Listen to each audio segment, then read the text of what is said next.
Wassalatu wassalamu ala rasulillah wa ala alihi wa ashabihi wa man tabi'ahu wa walahu ba'du.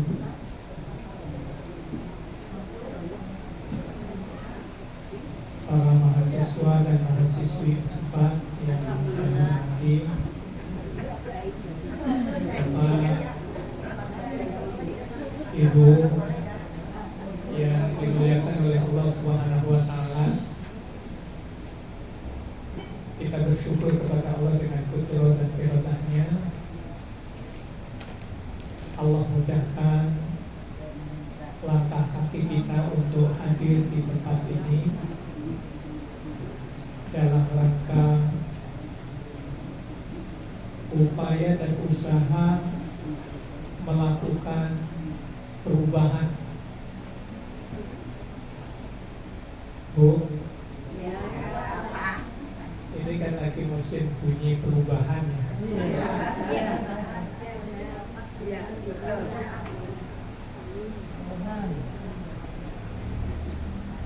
Hadir kita di tempat ini karena kita memohon kepada Allah, ya Allah ya Rabb,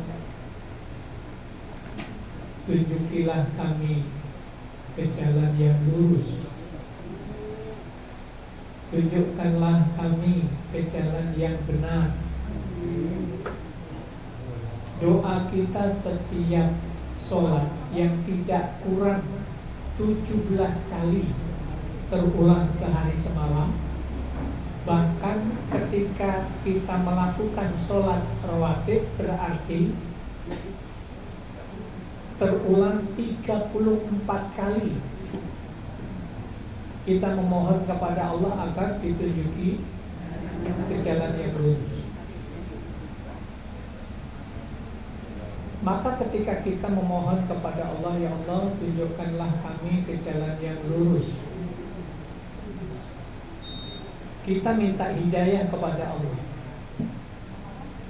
Maka bentuk dikabulkannya adalah Allah berikan kesehatan kepada kita.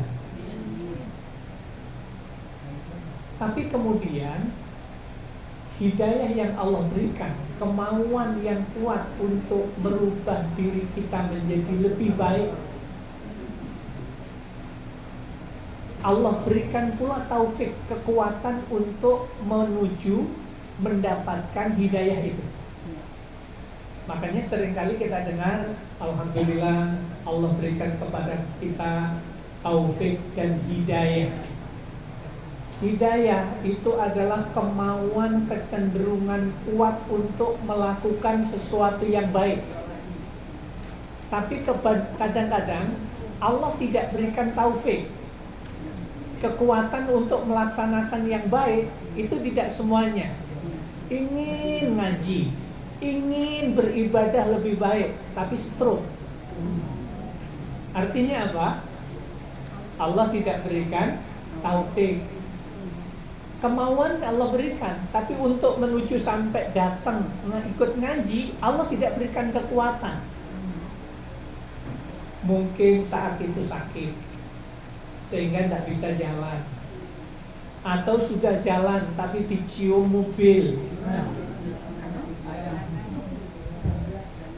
Dicium mobil kan lumayan kan? Iya.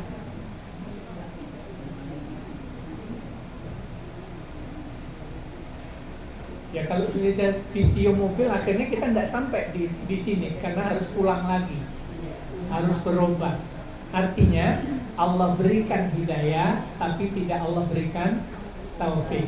Makanya kemudian semoga Allah senantiasa memberikan taufik dan hidayah, kemauan kuat dan kekuatan untuk menuju sesuatu yang baik. Makanya kalau Bapak dan Ibu hari ini sampai di sini, Allah berikan dua-duanya. Bulan yang lalu saya sudah iakan untuk hadir, tapi qadarullah pagi itu saya buang-buang air, akhirnya lemes juga karena dari malam gitu ya. Ya sisi lain untuk melaksanakan menebar ilmu, kemauan itu Allah berikan, tetapi kekuatan tidak Allah berikan. Maka disinilah Bapak dan Ibu, kita bersyukur kepada Allah karena Allah berikan taufik dan hidayah. Dan kalau pertanyaannya kenapa kita ngaji, karena kita ingin berubah. Apa yang harus berubah? Keyakinan kita harus menjadi lebih baik daripada sebelumnya. Iman dan takwa kita mesti harus lebih baik daripada sebelumnya. Prasangka kita kepada siapapun harus lebih baik daripada sebelumnya. Amal ibadah kita, taqarruban wa ta'abbudan ilallah kita mesti harus lebih baik daripada sebelumnya. Jadi kita hadir untuk ngaji karena awalnya permohonan kita kepada Allah. Allah berikan taufik dan hidayah. Kemudian kita duduk. Kemudian yang paling penting apa? Kalau sudah duduk apa? Biar ada perubahan gimana? Berdoa. Gimana doanya? Bismika Allahumma ahya.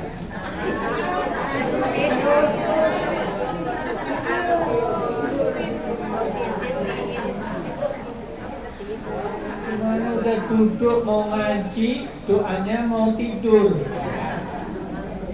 Insya Allah pahala dapat, tapi ilmunya yang nggak dapat. Terus yang penting lagi apa Bu?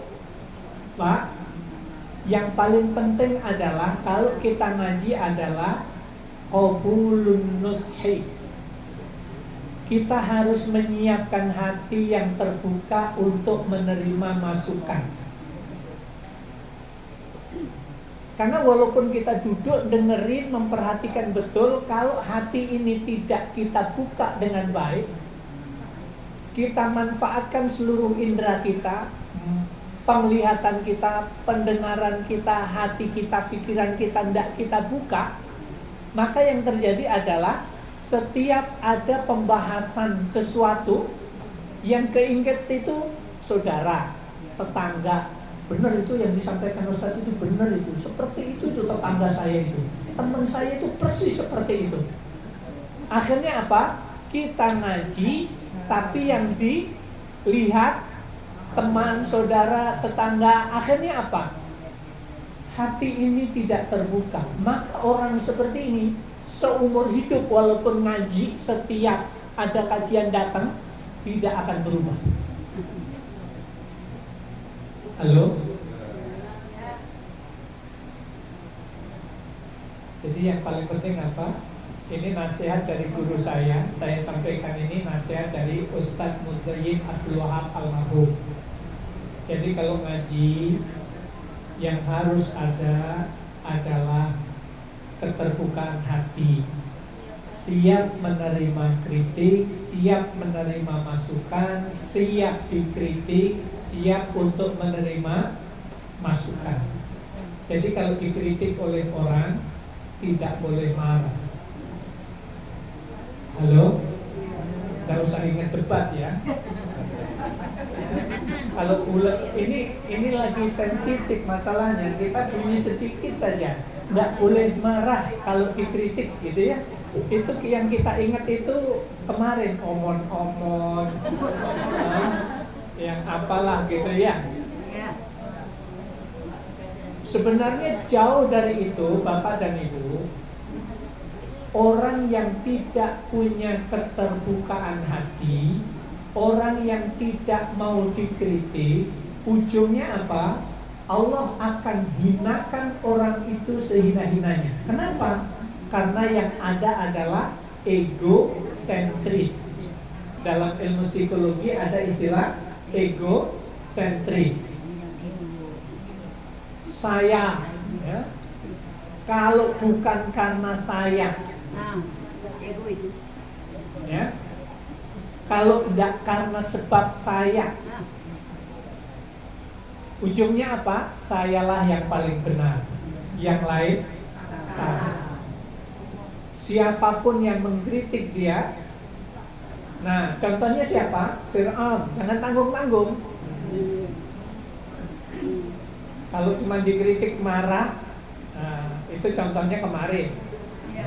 Tapi kalau dikritik marah dan keluar kebijakan yang kemudian mengakibatkan lepasnya nyawa, itu adalah Fir'aun.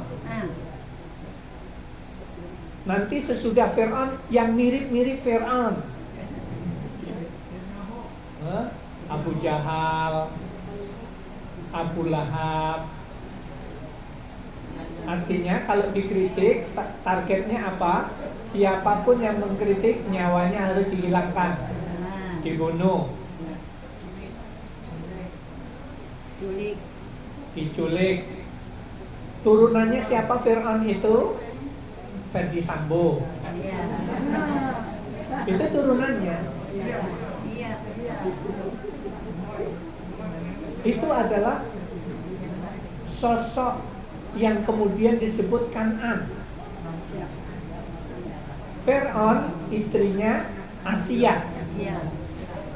Karena Fir'aun tidak tega membunuh istrinya sendiri, maka kemudian pelaksana pembunuhan itu dilakukan oleh bawahannya, namanya Kan'an.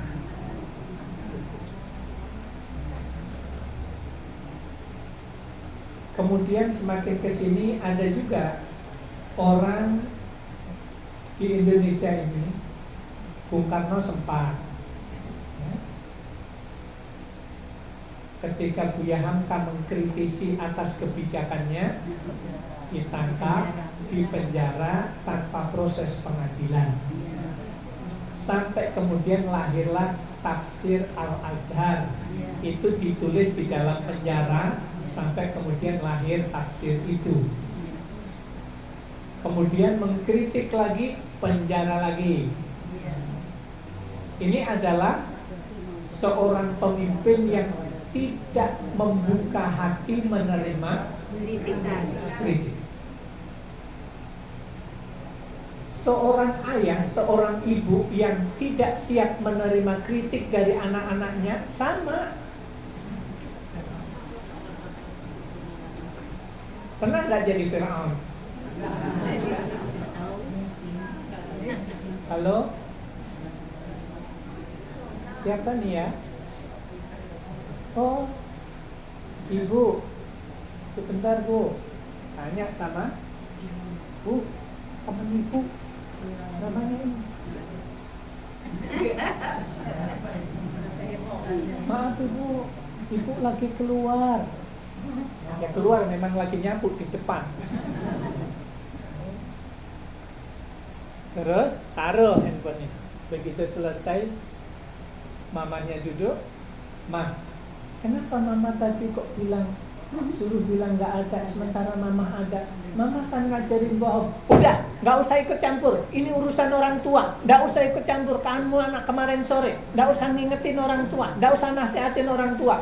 Bapak ibu, anak kita nanti seumur hidup dia tidak akan mengkritisi kita, tidak akan ngasih masukan kita. Kenapa? Karena kita tidak membuka hati untuk menerima kritik.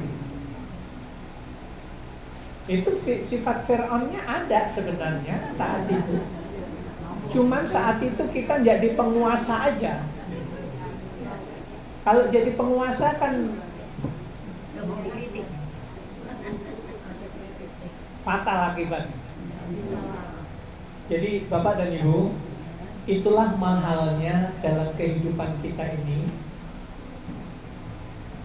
Kalau ada orang memberi masukan kepada kita, pandai-pandailah membuka telinga kita, pendengaran kita, pikiran kita untuk menerima masukan itu. Senyum-senyumlah memberikan respon kepada orang yang mengkritik itu, biar terus memberi masukan kepada kita. Begitu. Halo? Karena begini, Bapak Ibu, orang yang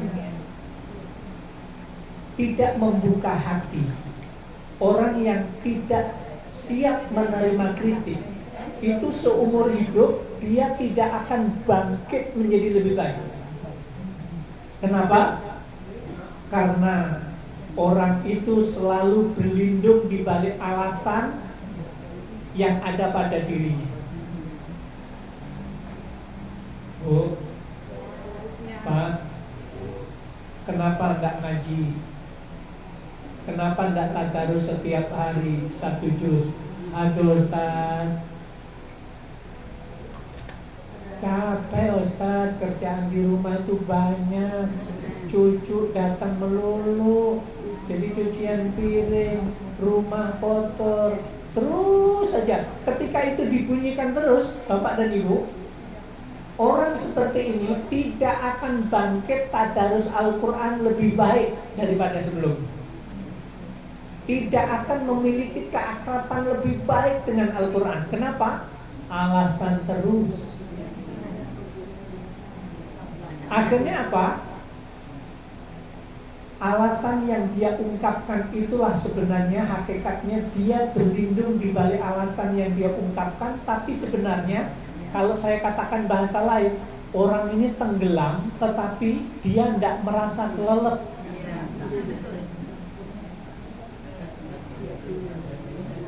Halo?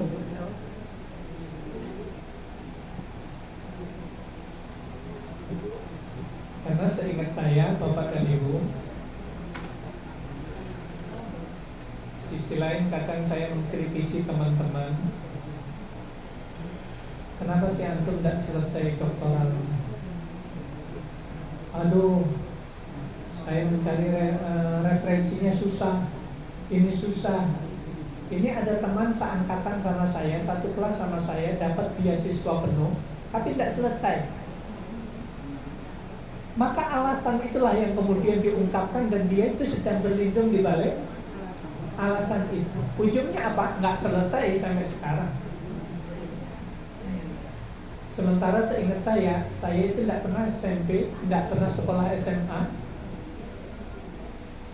Tapi alhamdulillah, doktoral saya itu paling cepat selesai, 2 tahun selesai.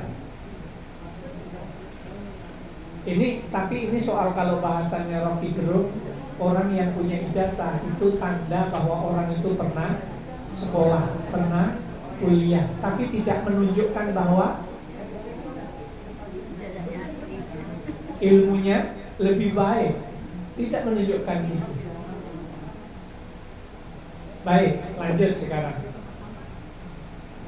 Dalam Al-Quran, Bapak dan Ibu, kita akan menginginkan apa ini? Perubahan, berubah menjadi lebih baik. Perubahan itu, Bapak dan Ibu, tidak akan mungkin terjadi kalau kita tidak mau melakukan perubahan itu sendiri.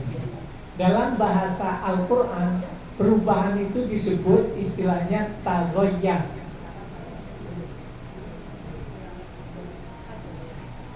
Coba dibuka surat Ar-Ra'd. Ar-Ra'du ayat yang ke-11.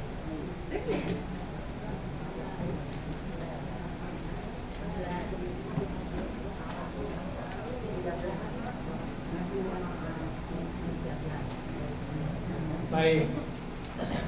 Sudah?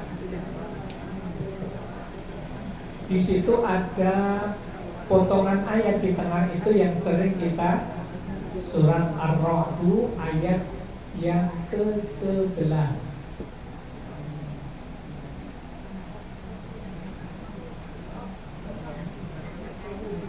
Sudah?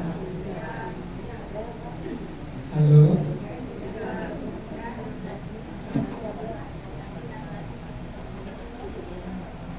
Ada potongan ayat di tengah itu.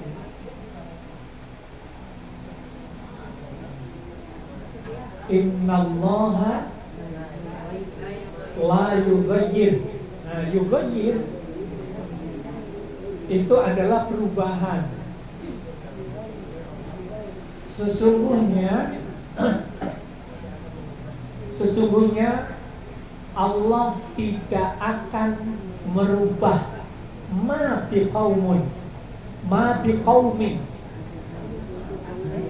Ma itu adalah maknanya sesuatu. Sesuatu itu apa?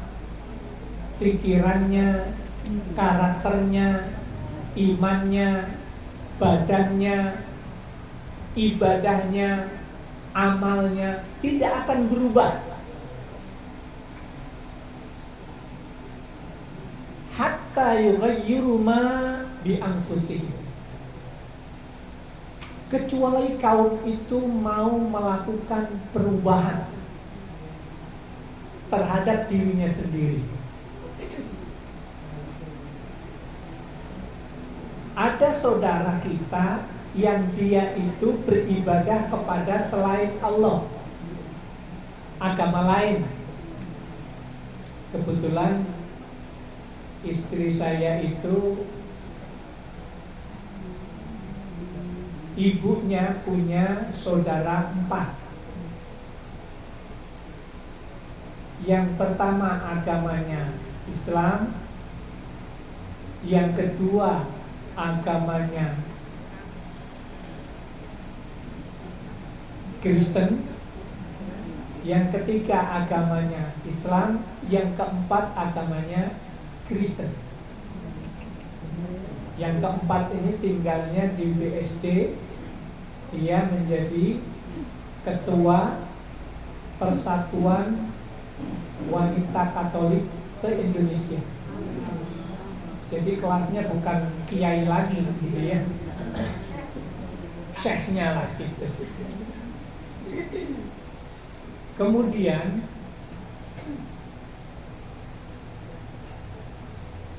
tugas kita adalah mendoakan kepada Allah agar mendapatkan hidayah. Tapi kalau orangnya itu dinasehati, kemudian dikasih, dulunya Islam nih, semuanya Islam dulu. Ketika SMA ketemu jodoh, dia ngikut jodohnya. Ketika dinasehati, orang yang dinasehati itu tidak punya keterbukaan hati, tidak mau menerima nasihat, ya nggak berubah sampai sekarang. Kemudian meninggal dalam keadaan tidak beriman kepada Allah dan Rasul-Nya.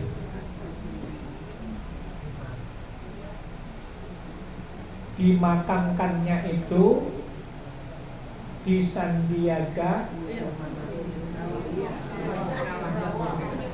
yang posisinya itu menghadap ke danau.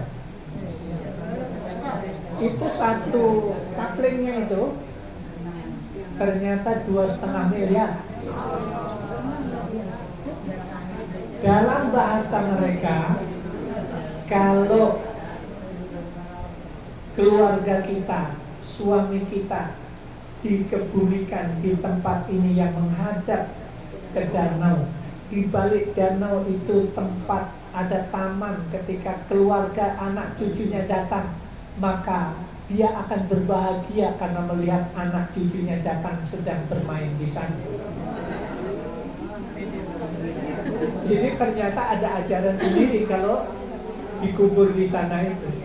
Nah, Bapak Ibu, kepada orang seperti ini kita maunya mendoakan Allah mengampuni dosanya, Allah mengampuni kesalahannya, tapi sampai kapanpun Allah tidak akan menerima.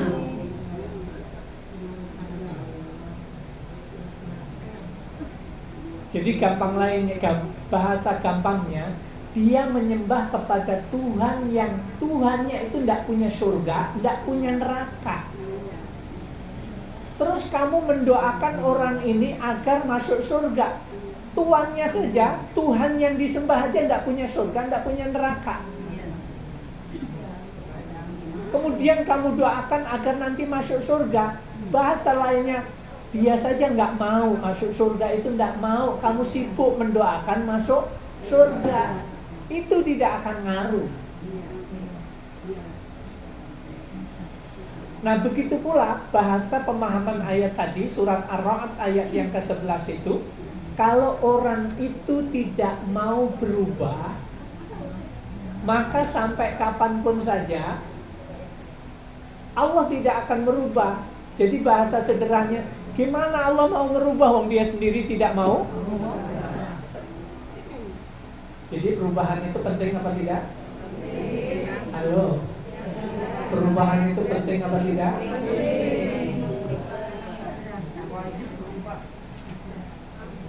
Tanggal 14 nanti presidennya harus berubah apa enggak?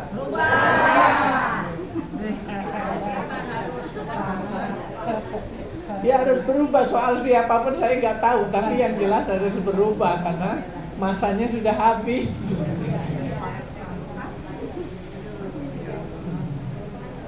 Presiden sekarang nggak bisa mencalonkan lagi, udah habis masanya, nggak boleh 3 tahun lagi, 3 kali nggak boleh. Baik. Halo. Mantap bener orang gitu. Halo. Bapak dan Ibu. Nah, berikutnya sekarang.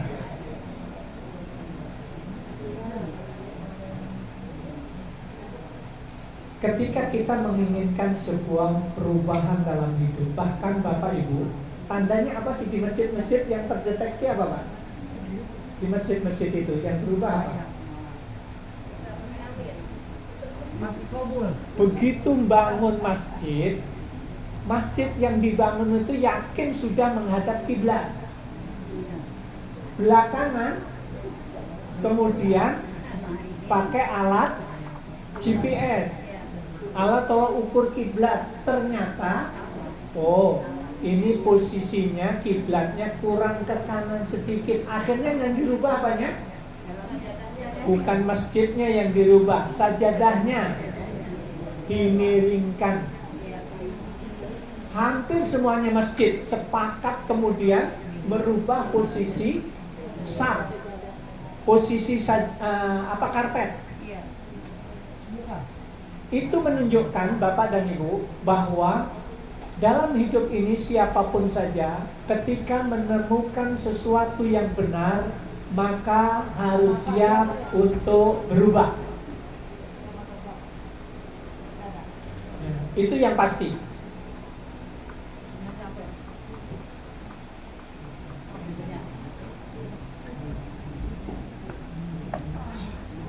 Baik. Subhanallah, Bapak dan Ibu.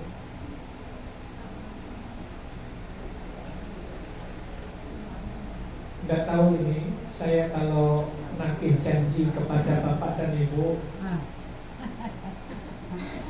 katanya nggak tahu ketika kita ngaji di dekat pasar Minggu itu, Bapak dan Ibu sudah berjanji kepingin seperti sahabat Nabi yang malas. Sahabat Nabi yang malas itu, yang Ibu dan Bapak pilih saat itu, berinteraksi dengan Al-Quran. Salah satunya adalah tadarus Al-Qurannya 1 hari 1 juz. Itu sahabat yang malas. Dan itu adalah pilihan Ibu saat itu. Tahun berapa sih Bu? Oh, bukan 2 tahun yang lalu. Yang Ibu catering itu loh. 10 tahun yang lalu. 10 tahun yang lalu. Ibu dan Bapak tidak kepingin seperti sahabat Nabi yang malas, maunya yang rajin. Yang rajin 1 hari 6 juz. Janjinya saat itu tidak mau seperti sahabat Nabi yang malas. Kan luar biasa, kan? Biasa. Dengan pertanyaannya sekarang, Bapak, Ibu, tadarus Al-Qur'annya setiap hari sesuai apa tidak dengan keinginan, cita-cita Bapak dan Ibu saat itu? Dalam negara topiknya ya. 10 tahun yang lalu, ketika kita terpisah dengan handphone kita 1,5 jam katakanlah kita ngaji, tidak buka handphone. Begitu selesai ngaji, kita langsung buka. Ternyata WA banyak di situ. Dan baca yang panjang-panjang males. Kita baca yang pendek-pendek. Yang pendek-pendek juga banyak.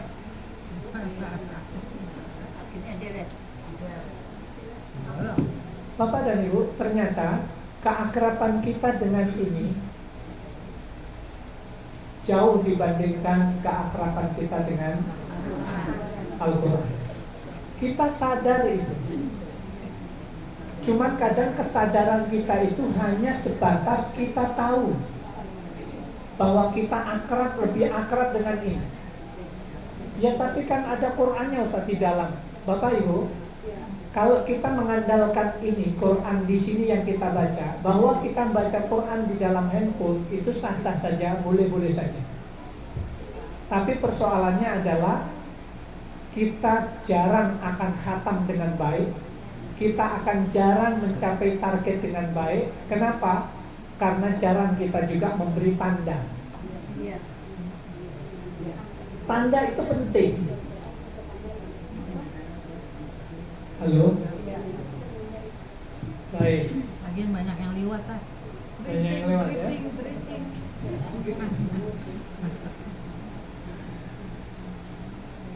Baik. Itu yang pertama. Yang kedua, inna syarafal mu'min qiyamul lail. Sebenarnya semulia-mulia orang yang beriman itu adalah orang yang menegakkan sholat malam.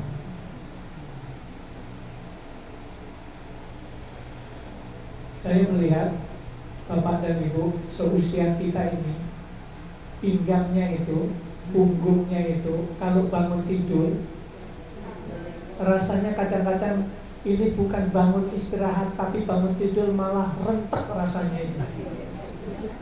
Rasa rentek itu kadang-kadang mengalahkan untuk bisa cepat bangun. Kenapa? Sambat terus. Ya Allah ya Rob, ini belikat sebelah kanan satu saya begini, ya Allah. Ini pasti salah bantal. Bantalnya disalah-salahin. Ujungnya apa? Untuk ambil air wudhu ke kamar mandi, itu urutannya doanya lupa. Kaki kiri, kaki kanannya masuk kamar mandi tidak ingat. Sesudah buang air kecil, bersih-bersih, balik lagi,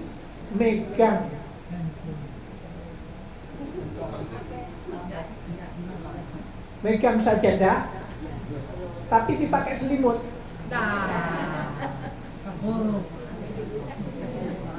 Tidur. Jadi kalau diurut baca Qur'annya kadang-kadang fluktuatif itu kadang naik, kadang turun, kadang mood, kadang tidak, kadang banyak, kadang dikit, kadang dikitnya itu benar-benar tidak baca. Sholat malam sudah dikasih tahu. Kesaktian seorang muslim, orang itu disebut sebagai orang yang sakti apabila dia itu mampu tegak di malam hari melakukan qiyamul lail. Kadang-kadang kalau teman kita, saya tahu ini, si Mbah itu juga sering kalau malam ngingetin WA group, ingat bangun sholat malam.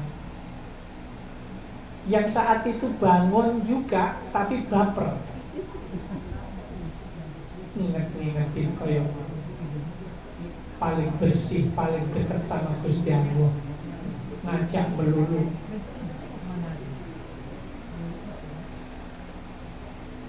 Halo, ada hadis Nabi begini, Ishma Syi'ta. Malaikat Jibril datang kepada Rasulullah kemudian berkata, Muhammad, hiduplah sesuka. Oh, belum bayar. Tapi ingatlah, Allah akan membalasi apa yang kamu lakukan. Kalimat berikutnya, wa'mal masyita. Silakan kamu berbuat apa saja di muka bumi, tapi ingat, Allah akan membalasi amal kamu. Wahbib man syi'ta. Cintailah siapapun saja, sukalah dengan apapun saja. Tapi ingat, satu saat kamu akan dipisahkan dengannya. Inna syarafal mu'min qiyamul lail. Sungguhnya semulia-mulia orang yang beriman itu adalah orang yang melakukan sholat malam. Ini juga saya mengingatkan diri saya sendiri juga, Bapak dan Ibu, karena kalau saya dibilang di sini muda, saya sudah tidak muda lagi. Usia sekarang 54 tahun. Ya itu yang muda, Ustaz, dibandingkan saya yang sudah 73 tahun. Bapak Ibu, muda usianya, tapi cucu saya sudah mau 9. Bukan kakek lagi, udah aki.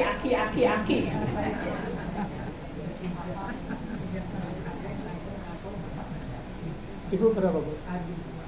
Cucu 2? Oh, berarti Ibu lebih muda. Kalau ukurannya cucu. Jadi Bapak dan Ibu, merubah diri kita untuk menjadi orang yang sakti. Kalau kesaktiannya itu dulu pakai ilmu kanuragan yang dibacok ndak mempan, disetrum ndak mempan, dibakar ndak mempan. Halo? Ya, karena saya ingat tahun-tahun 87, 88, 89 sampai 92, dunia saya masih begitu.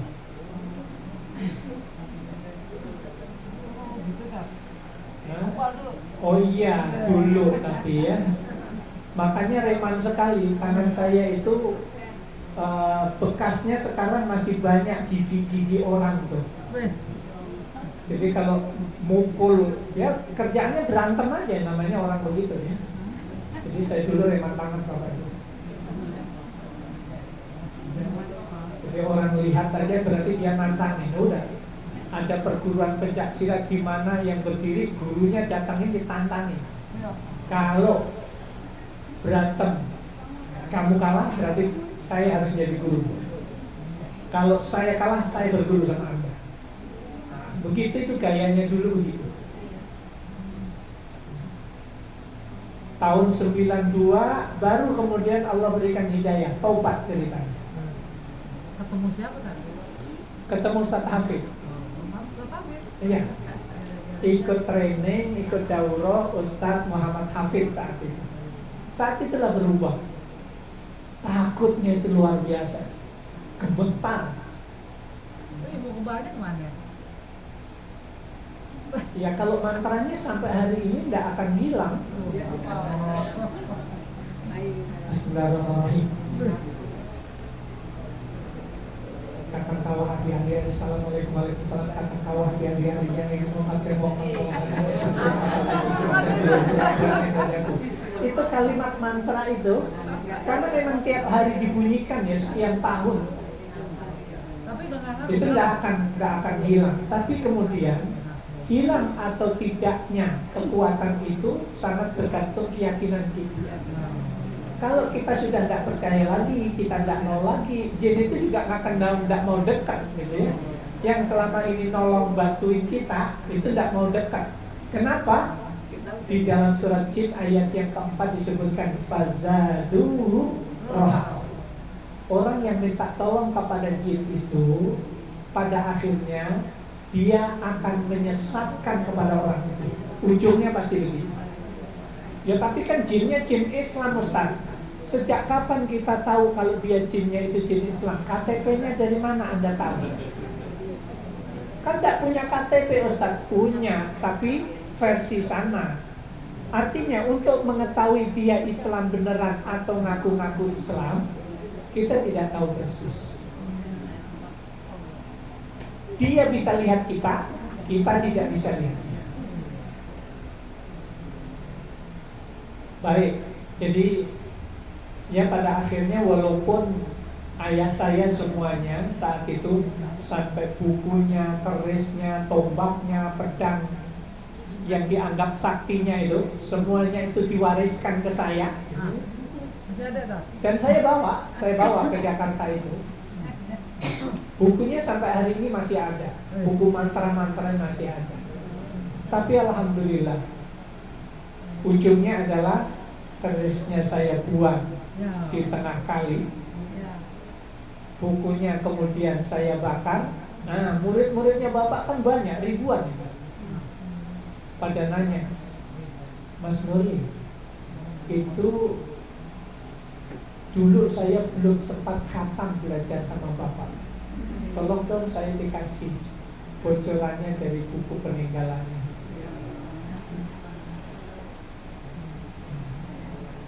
Untuk apa sampai dapat ini, dapat itu? Dia bilang, ya biar lebih lengkap saja kesaktiannya. Saya bilang, kalau di dunia sampai tidak mempan dibacok, tidak mempan dibakar, tidak mempan disetruk, apakah nanti kalau masuk neraka Anda juga tidak mempan dibakar? Mencoba memutar pikiran seseorang kadang-kadang harus begitu. Halo?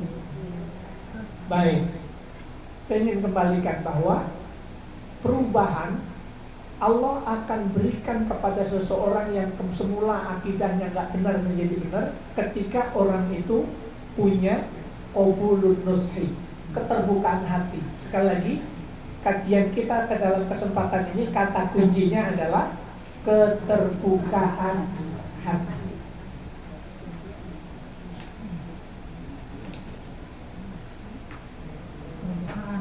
Ya Ustadz, saya itu mau berubah. Beneran, saya mau berubah. Tapi begitu dikritik, dia hanya nahan. Kelihatan wajahnya itu kalau dia itu sebenarnya marah, cuma nahan aja. Bapak Ibu tak usah senyum-senyum ya, siapa orangnya. Tapi akhirnya nggak tahan juga, hanya omon-omon saja.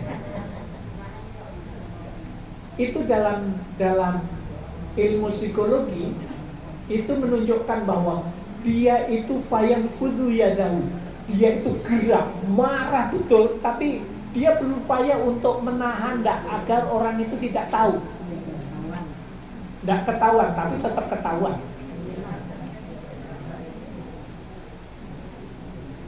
Kenapa ibu-ibu yang kepikir kok Prabowo, kenapa? Karena lagi trending. Itu Bapak Ibu, Fir'aun itu jangankan dikritik, beda saja itu sudah marah. Orang beda sama dia itu sudah marah. Apalagi sudah beda mau mengkritik. Itu berisiko. Makanya muncul, kalau debat itu boleh pegang pistol,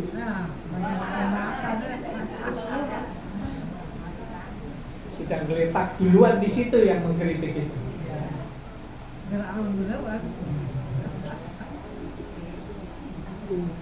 Baik. Yang kedua tadi apa? Sholat malam. Kita sambil evaluasi aja, Bapak Ibu. Wajah kita itu semakin hari, benar, lihat, saya lihat Ibu ini wajahnya wajah-wajah yang tidak lama lagi kayaknya. Apalagi lihat abah tadi duduk bersama di situ gitu, ya Allah. Kampung ini kayaknya nggak lama lagi. Halo, apalagi yang duduk di belakang itu lebih duluan kayaknya. Baik, nggak usah marah Bapak Ibu. Kenapa? Coba kita hitung. Kalau Allah kasih jatah umur kita itu 60 tahun, sudah berapa tahun yang kita lalui? Ya 60 tahun. Itu kalau sekarang 60 tahun. Sementara sekarang sudah 70 lebih, berarti sudah kelewat sebenarnya. Dikasih bonus oleh Allah itu sudah sekian, gitu ya. Nah, tinggal kita aja. Sisa umur ini mengantarkan doa yang senantiasa kita panjatkan apa tidak? Wahtim lana bil iman, wahtim lana bil Islam, wahtim lana bi husnil khotimah. Ya Allah ya Allah, jika satu saat nanti Engkau ambil nyawaku ya Allah, matikanlah aku dalam keadaan Islam, matikanlah aku dalam keadaan beriman kepadamu, matikanlah aku dalam keadaan husnul khatimah ya Allah. Itu doa kita tiap malam. Tapi Bapak dan Ibu, berdoa berceceran, air mata terus mengucur. Tapi kalau kita tidak merubah diri kita, tidak memanfaatkan sisa umur yang Allah berikan, Allah tidak akan berikan namanya husnul khotimah. Allah tidak akan berikan mati dalam keadaan Islam. Walaupun kita ini sekarang Islam, tidak ada jaminan kita mati dalam keadaan Islam, tidak ada jaminan.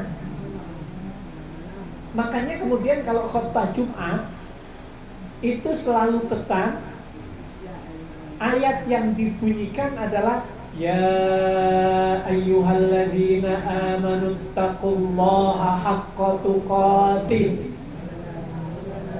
wa la tamutunna illa wa antum muslimun.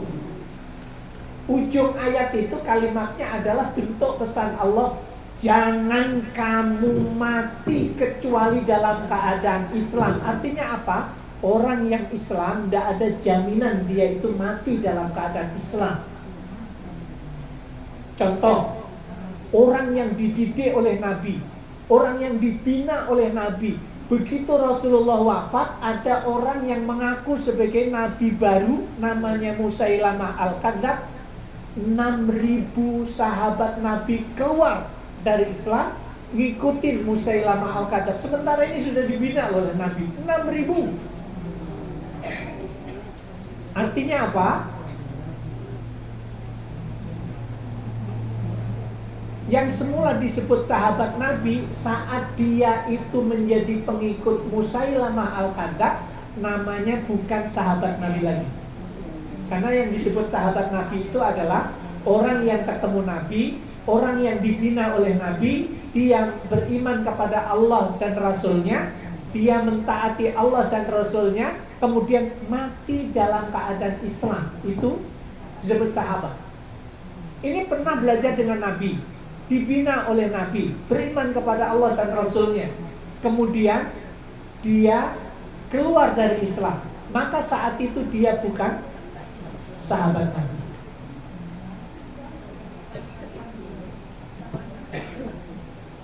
Halo? Gimana Bu? Iya, padahal ada Nabi saat itu. Nabi sudah meninggal ya? Atau yang Nabi masih ada, yang keluar dari Islam, kemudian mati dalam keadaan Islam, dan dalam keadaan tidak Islam, maka kemudian dia bukan sahabat Nabi.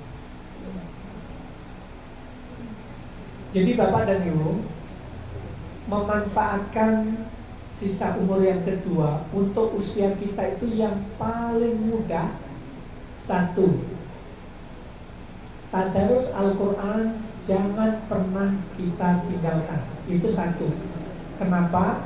Karena tadarus Al-Quran itu adalah ibadah yang kalau kita bacanya salah, Allah tetap mendudukkan, menilai kita sebagai orang yang beribadah kepada Allah, tetap mendapatkan pahala. Walaupun bacanya terbata-bata, tetap mendapatkan pahala. Dan tidak usah keluar modal. Artinya, kalau yang tidak keluar modal saja kita tidak mau mempertahankan, apalagi yang keluar modal.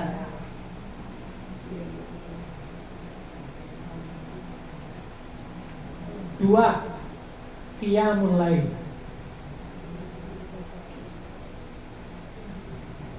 Untuk kita, sekali lagi Bapak dan Ibu, kalau Rasulullah mengatakan semulia-mulia orang yang beriman itu adalah orang yang melakukan sholat malam. Orang yang beriman itu sudah mulia. Orang yang beriman itu sudah yang terbaik di hadapan Allah. Hamba yang baik. Tapi kemudian kalau orang itu melakukan sholat malam, dia akan menjadi orang yang terbaik di hadapan Allah.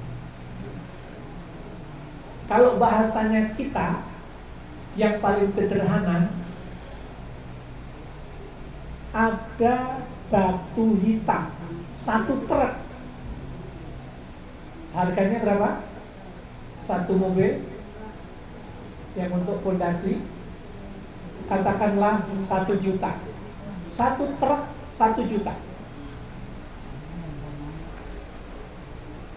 Kemudian kita punya cincin mutiara 24 karat. Ternyata saya masih ingat ada seorang ibu pensiunan dari Malang datang ke rumah, maunya ketemu di depan masjid yang sedang dibangun. Oh, begitu. Begitu datang, menyerahkan cincin itu. Begitu diserahkan, nah, saya jauh-jauh datang dari Malang. Perjalanannya kurang lebih dari Malang ke tempat saya itu 3 jam. Diantarkan sama anaknya. Ya, anaknya seusia saya juga, karena beliaunya udah sepuh. Saya nitip ini, tolong bisa menjadi tambahan untuk ngecor masjid. Ternyata itu saya melihatnya cuma besi aja, karena kayak besi cuma dipotong aja gitu. Emasnya itu cuma dipotong, nggak berbentuk. Kalau batangan masih ada cetakannya, itu lurus aja dipotong aja gitu. Jadi potongannya itu masih kelihatan banget itu tapi ada suratnya. Begitu saya terima, ternyata kemudian saya jual. Ternyata dijual itu laku 160 juta. Bilang, nah, ini saya simpan sudah sangat lama sekali. Saya takut nanti di hadapan Allah ini menjadi beban saya. Mudah-mudahan ini menjadi pahala untuk almarhum suami saya dan saya sendiri. Saya ingin infakkan sedekah jariahkan ini. Akhirnya saya memberikan judul sebutan itu, merawat cinta bersama suami hingga di surga. Kenapa? Ini ibu mensedekahkan sesuatu untuk suaminya yang sudah tiada. Dia dapat pahalanya, suami juga dapat pahalanya. Itu tidak ada lain kecuali dia ingin disatukan dengan suaminya nanti di surga. Begitu di Solo juga begitu. Ada pondok pesantren Tahfidzul Quran Husnayai. Saya diminta diundang untuk fundraising. Ada seorang kakek-kakek maju ke depan, Ustaz, saya ingin menyerahkan ini, tapi nanti kalau sudah laku. Jadi kalau ngetok sekali 10 juta, ngetok 3 kali 30 juta. Beliaunya ngetok 2 kali saja, Ustaz. Saya ingin ngetok 2 kali saja. Kebanyakan nanti capek juga. Ternyata beliau itu menyerahkan tanah, sedang proses dijual, kemudian itu diwakafkan untuk istrinya yang sudah tiada, nilainya 425 juta.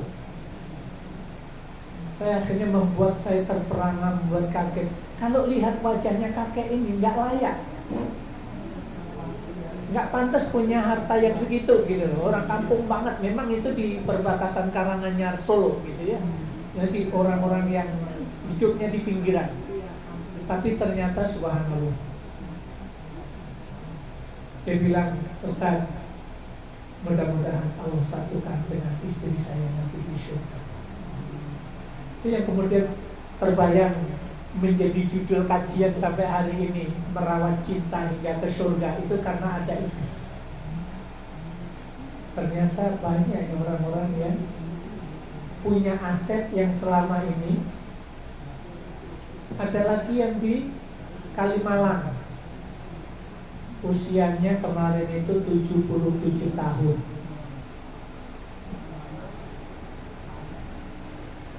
Mewakafkan rumahnya, nilainya 4,5 miliar. Dia bilang, Ustaz, ini sebagai upaya menebus dosa saya yang mungkin dulu banyak dosa yang saya lakukan. Mudah-mudahan rumah ini menjadi pahala yang mengalir kepada saya dan kepada suami saya. Ternyata ibu-ibu yang sudah 77 tahun ini, dulu dia adalah juara Miss Universe.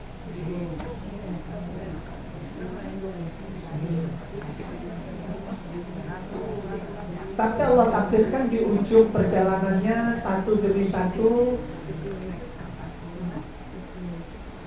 dia lakukan upaya usaha memperbaiki diri. Jadi kata kuncinya balik lagi, tabayyan, harus berubah. Halo, Bapak Ibu jangan terus nyanyi ya. Ku masih seperti yang dulu. Dulu malas sholat malam, sampai hari ini hilang sholat malam. Dulu baca Quran yang gak nambah-nambah, sampai sekarang malah gak baca. Berarti perubahannya bukan positif, jadi negatif. Halo? Nah, mulai nanti malam sajadah pulang langsung digelar. Ya udah gitu-gitu amat kali Ustaz. Ya harus gitu amat aja begitu.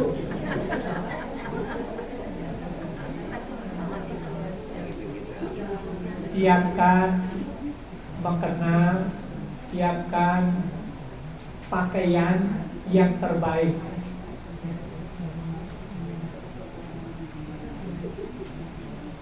Ini mohon maaf Bapak dan Ibu, kalau saya kesini baju saya rubah terus ya, baru terus gitu ya, beda sama yang lain gitu ya. Keren, saya biar lain di YouTube. Oh gitu ya Bu ya. Ini mohon maaf karena badan saya dari 83 sekarang turun jadi 62. Jadi turun. Saya kalau pakai baju yang kemarin kelihatan kayak orang baru sakit. Kemudian yang kedua, risikonya orang yang siaran tiap pekan bajunya harus ganti terus. Begitu. Jadi ada sponsornya begitu. Jadi Bapak dan Ibu, saya ingin kembalikan lagi, dua hal ini adalah bentuk ibadah yang murah, meriah, tidak perlu modal. Tapi nilainya di hadapan Allah adalah seorang yang beriman yang mulia di hadapan Allah itu adalah orang yang qiyamul lail. Jadi kalau hari ini utangnya belum selesai, halo, atau masalah di keluarga tidak banyak selesai, belum selesai, bahkan tambah ruwet, tambah numpuk, kita tinggal nanya aja. Satu, gimana sih kualitas ibadah kita selama ini, seperti apa sih? Maka saya sering pesan kepada anak-anak di grup keluarga, istri-istriku, anak-anakku. Kok istri-istriku?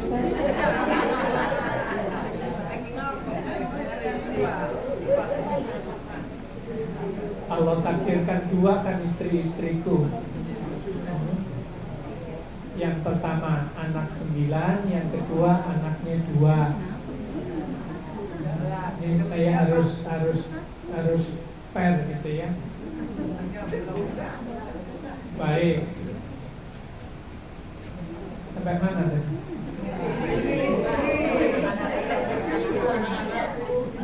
Kalimat pesannya adalah perbaiki sholatmu, Allah akan memperbaiki hidupmu. Perbaiki kualitas sholatmu, Allah akan memperbaiki perjalanan hidupmu. Terus kalimat itu mengalir. Ingatkan terus, kalau selama ini sholatnya itu kurang khusyuk, berarti kualitas sholatnya belum bagus. Belum bagusnya di mana? Berarti selama ini baca Fatihah tapi tidak ngerti artinya. Ketika ruku, subhana rabbiyal azimi, baca doa ruku tapi tidak ngerti maknanya. Ketika sujud, subhana rabbiyal a'la, doa itu dibaca tapi tidak paham artinya. Baca tahiyat, fil alaminna innaka hamidum majid, sudah sholat sampai dari awal sampai akhir, tidak satu pun doa yang dibunyikan itu dipaham. Maka kualitas sholatnya itu tidak akan meningkat menjadi lebih baik. Berarti langkah kita ke depan apa, Bapak Ibu? Kita harus memahami makna doa ayat yang kita bunyikan ketika sholat. Insya Allah bulan depan khusus ngaji kita, materinya adalah memahami bacaan sholat. Insya Allah, kalau Allah takdirkan kita masih bertemu, kita bahas khusus. Bukunya sudah disiapkan. Ada panduan tahsin dan tafhim bacaan sholat. Yang ditahsin surat Al-Fatihahnya dulu sudah, ya. Yang ditafhim, difahami adalah makna bacaan sholat itu. Semakin kita paham, Bapak dan Ibu, maka disitulah kualitas sholat kita tidak akan lancing. Apa mbak lancing itu, Mbak? Salam pelencing. Begitu sholat, sholatnya cepat. Begitu salam langsung pergi.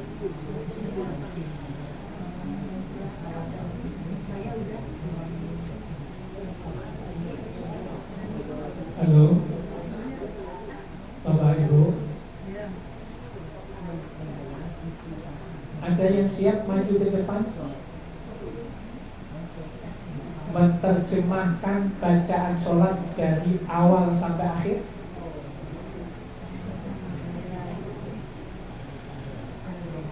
Halo.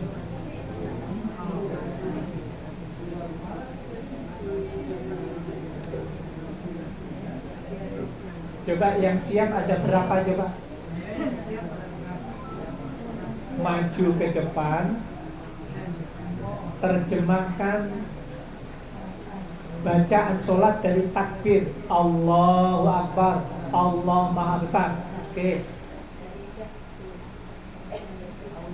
Wajjahtu wajhiya lilladzi fataras samawati, atau dari kabira walhamdulillahi katsira wa subhanallahi bukratan wa asila, atau bentuk yang lain. Terjemahkan kebiasaan bacaan iftitah itu ke depan. Halo? Ada yang sanggup? Ternyata nggak semuanya kita sanggup.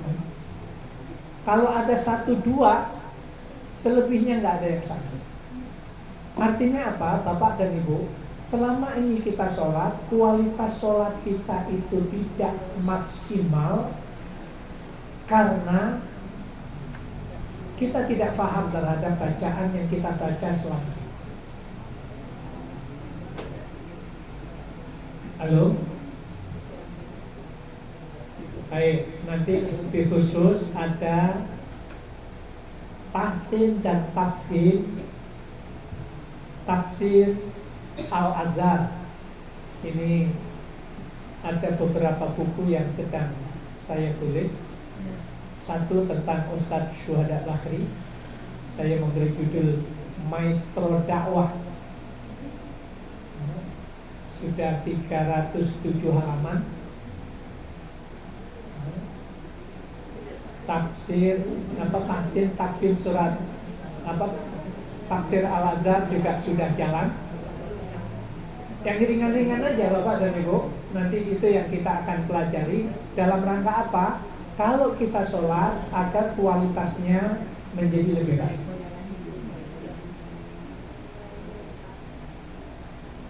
Baik. Apalagi kira-kira? Bapak Ibu mau sehat? Mau lebih sehat? Puasa Senin Kamis. Sudah. Kalau sudah, Bapak dan Ibu coba dirubah, karbonnya dikurangi.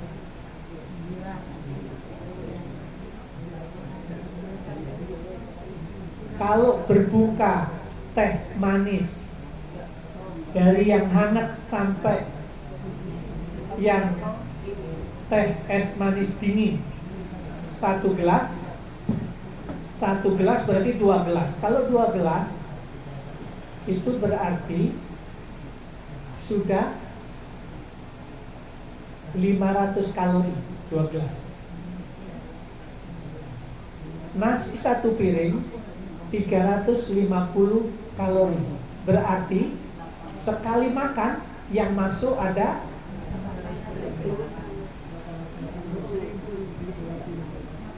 hampir 800 kalori. Itu sekali makan, nanti ngemil.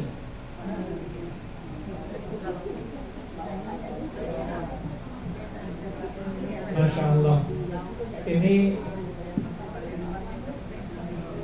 mungkin rada berat. Beratnya apa? Bapak dan Ibu, kalau Bapak Ibu itu makan karbonya itu seperti biasa, maka selama ini yang disebut lapar itu karena karbonya yang over. Jadi kalau makan nasinya dikurangi, lauknya yang ditambah.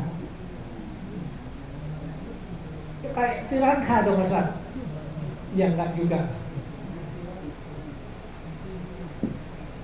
Alhamdulillah, ketika saya merubah pola makan 11 tahun yang lalu sampai sekarang, badan saya memang kurus. Tapi seingat saya, jatuh sakit yang namanya batuk pilek itu saya baru 3 kali selama 11 tahun. Saya merasa lebih sehat, lebih baik. Ibu, Bapak, puasa itu adalah bagian dari ta'abudan lillah, mengistirahatkan organ yang ada di dalam, itu sudah bagus. Tapi ketika berbuka, tolong dikurangi. Kalau tidak bisa, dikurangi. Nasinya biasanya kalau satu piring separuhnya saja, lauknya yang ditambahin. Kalau protein banyak yang masuk, insya Allah Bapak dan Ibu, lapar itu akan berkurang. Tapi kalau nasinya tetap satu piring, Ibu pagi hari pasti lapar.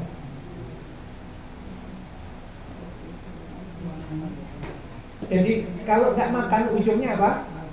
Masuk angin.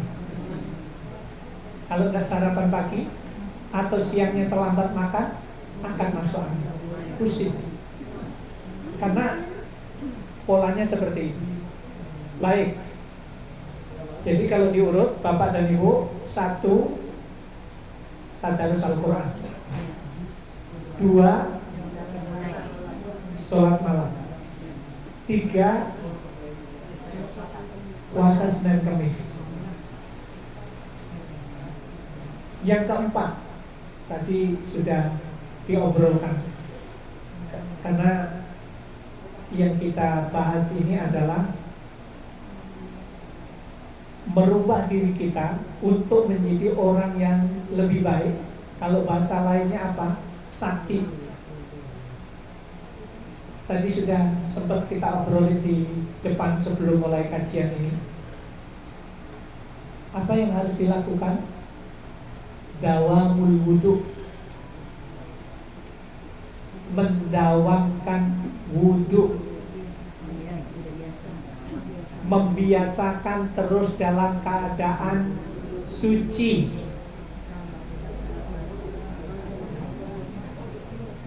Kenapa? Sekali lagi Bapak dan Ibu, kalau 4 hal ini kita lakukan, Allah lah yang langsung mengurus kita. Allah lah yang akan menjaga kita. Kalau Allah yang menjaga kita, apalagi kecuali disebut orang sakti.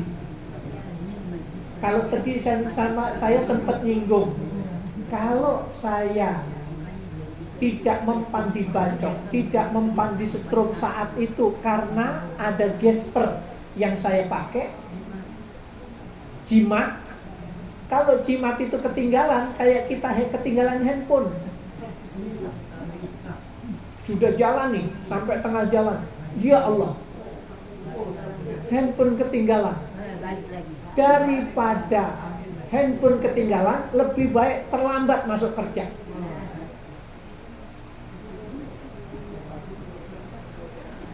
Tapi persoalannya kalau handphone kebutuhan komunikasi, kebutuhan kerja. Tapi kalau gesper itu kebutuhan untuk agar dirinya terjaga, tapi minta penjagaannya bukan kepada Allah, tapi kepada selain Allah. Ujungnya apa? Itulah syirik. Jadi kalau dalam perjalanan hidup ini, kalau urusan dosa besar, saya sudah kenyang urusan dosa besar. Makanya kemudian ayah saya paranormal,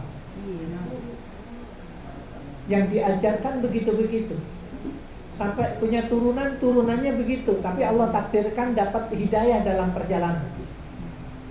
Makanya kemudian saya itu tidak merasa NU, tidak merasa Muhammadiyah, tidak merasa Persis. Allah berikan hidayah, saya bisa berislam seperti ini. Saya sudah bersyukur kepada Allah. Saya bersyukur kepada Allah. Kalau kemudian ada, Anuri, kamu tuh NU apa Muhammadiyah sebenarnya? Apa Persis?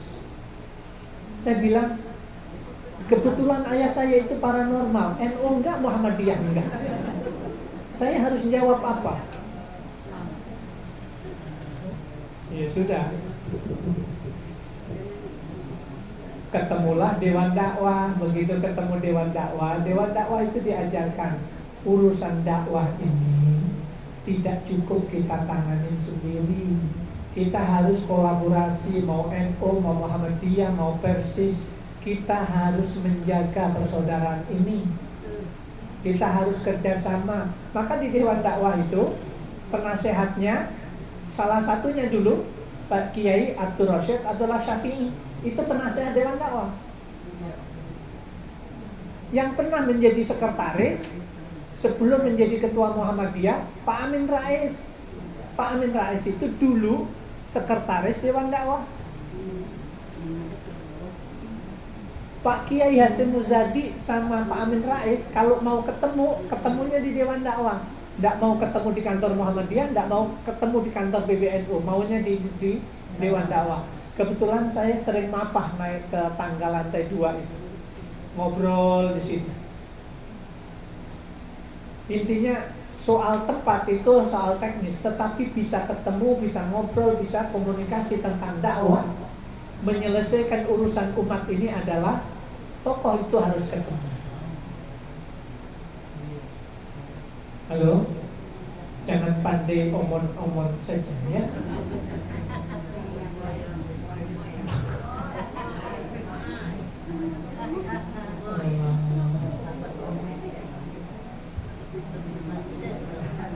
Gimana Bapak dan Ibu? Kita ini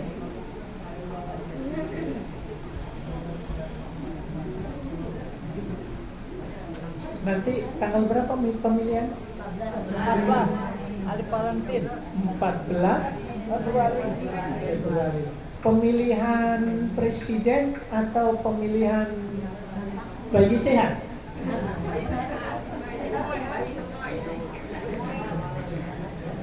Makanya kalau balihonya itu gambarnya itu lucu-lucu, ini pemilihan anak sehat atau pemilihan presiden sih gitu ya. Wallahu a'lam. Baik Bapak Ibu, 4 hal ini ya, pesan perubahan untuk diri kita. Kita tidak apa ya, kalau urusan tanggal 14 sudah ketahuan.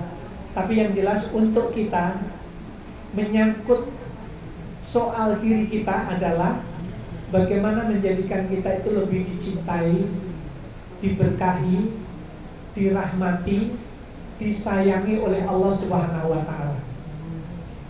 Apa tadi yang pertama? Tadarus Al-Qur'an, jangan pernah absen. 2, Qiyamul Lail. 3, puasa sunnah. 4, apa tadi? Jadi sekali lagi, mendawamkan, membiasakan terus dalam keadaan wudu Bapak dan Ibu. 4 hal ini sebenarnya yang akan menjadi atau menjadikan datangnya penjagaan Allah terhadap diri kita. Kita kan sering dengarkan tentang istilah hafizahullah.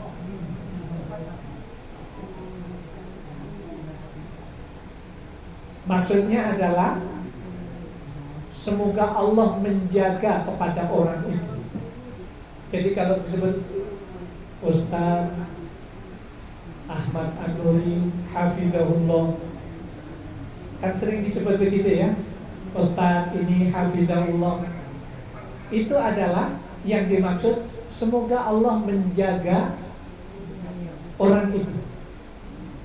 Tapi lagi-lagi Allah tidak akan menjaga kalau 4 ini lepas saja. Nah, yang paling penting lagi Bapak dan Ibu, bagaimana agar benar-benar apa yang kita minta kepada Allah tentang, ya Allah, jadikanlah ending perjalanan hidupku ya Allah mati dalam keadaan husnul khotimah. Yang ini Allah akan berikan karena kita melakukan penjagaan dalam bentuk pendekatan 4 ini. Tadarus Al-Quran jalan terus, sehingga ada takarub, ada kedekatan kita kepada Allah. Kemudian Qiyamul Lail kita lakukan di saat manusia yang lain itu tidur, kita bangun. Ketika kita bangun, itulah sebenarnya manusia yang bernilai mutiara. Kalau tadi saya ceritakan, itu nilainya cuman segini, emasnya itu tadi. Ternyata nilainya 165 juta. Sementara batu 1 truk 1 juta. Ya ada manfaatnya sih, bagus juga batu itu, tapi nilainya jauh berbeda dibanding apalagi mutiara. Perjuangan kita apa? Jadikanlah diri kita ini bernilai mutiara. Belum ya? Kan punya orang lagi dah. Mana tetangga dia. Jadi Bapak dan Ibu, itu yang bisa saya sampaikan. Kalau ada istilah nanti dengar salam perubahan, kita jangan terpancing dengan amin saja, tapi perubahan itu hakikatnya adalah kembali kepada diri kita sendiri. Bahwa itu bagian dari perjuangan perubahan itu iya, tapi yang paling penting lagi adalah bagaimana menjadikan diri kita itu berubah menjadi ada istimroriyah, ada kontinuitas, ada keistiqomahan di dalam melakukan 4 hal ini tadi. Kalau selama ini fluktuatif, Bapak Ibu ingat, lebih baik kita paksa diri kita dan kemudian nanti terpaksa masuk surga daripada masuk neraka dengan sukarela. Halo? Terpaksa masuk surga itu lebih baik daripada masuk neraka dengan sukarela. Gampangnya, maaf Bapak Ibu, orang yang menjual dirinya, apa yang disebut WTS itu melakukannya dengan sukarela. Nanti di hadapan Allah, ketika berbaris dia digiring ke neraka, dia tuh tidak usah pakai dipaksa. Kenapa? Karena udah tahu itu tempat saya di situ. Udah tidak pakai digiring-giring lagi, udah tahu tempatnya di situ. Jalan diri gitu. Jalan diri. Tapi untuk masuk surga, kita itu perlu membiasakan kita paksa diri kita. Membiasakan lebih baik. Wallahu a'lam bishawab. Tidak ada pertanyaan. Saya ingin sampaikan selamat berjuang untuk diri kita masing-masing. Jadikan diri kita lebih baik daripada sebelumnya. Jadikanlah keluarga kita menjadi lebih baik dari sebelumnya. Kemudian berilah pesan, paling tidak, anak-anakku, cucu-cucuku, jaga sholat kalian. Allah akan menjaga kehidupan kalian. Rubah ibadah kalian agar kualitasnya menjadi lebih baik, maka Allah akan merubah kualitas hidup kamu menjadi lebih baik. Terus saja kalimat itu ketika sering kita bunyikan kepada keluarga kita, insya Allah akan menjadi hamasah, menjadi semangat untuk berubah diri. Ibu tidak usah, bapak ibu tidak usah ngeluh kalau anak cucunya sampai hari ini, ya Allah Ustaz, sholatnya itu susahnya itu. Kita ngeluh terus itu nggak akan menjadi solusi. Nyesek apalagi, jantungan kita nanti meninggal gara-gara ngerasain anak cucu kita gitu ya. Tapi yang harus kita lakukan, kita sendiri gimana? Sudah berubah menjadi lebih baik belum? Yang ringan-ringan, yang ibadah tidak usah bayar, kita lakukan maksimal apa tidak? Sederhana-sederhana saja. Wallahu a'lam bishawab. Selamat berjuang, selamat melakukan perubahan untuk kita dan keluarga kita. Semoga Allah memberi ma'unah, semoga Allah memberi taufik dan hidayah untuk kita semuanya. Subhanakallahumma bihamdika, asyhadu an la ilaha illa anta, astaghfiruka wa atubu ilaik. Assalamualaikum warahmatullahi wabarakatuh. Waalaikumsalam. Ini mohon izin karena